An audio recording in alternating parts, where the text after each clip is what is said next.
Welcome. In this video, I'll show you how to post live photos on TikTok. Alright, if you found this video helpful, please leave a like and subscribe to the channel for more such tutorials. Now, first up, let's just go ahead and take a live photo right here.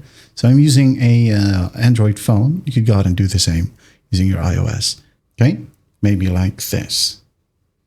Now, once that's done, let's review it. As you can see, this one is a motion photo. Right there. Now, once that's done, let's go ahead and go to TikTok right here. Open it up.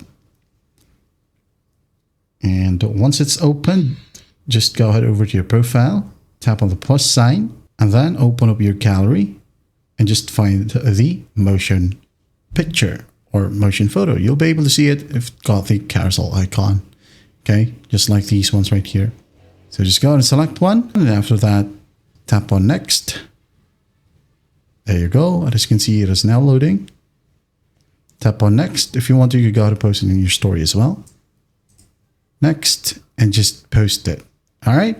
And there you have it. That's how simple it is to post live photos on TikTok. I hope this video helps, and I'll see you in the next one.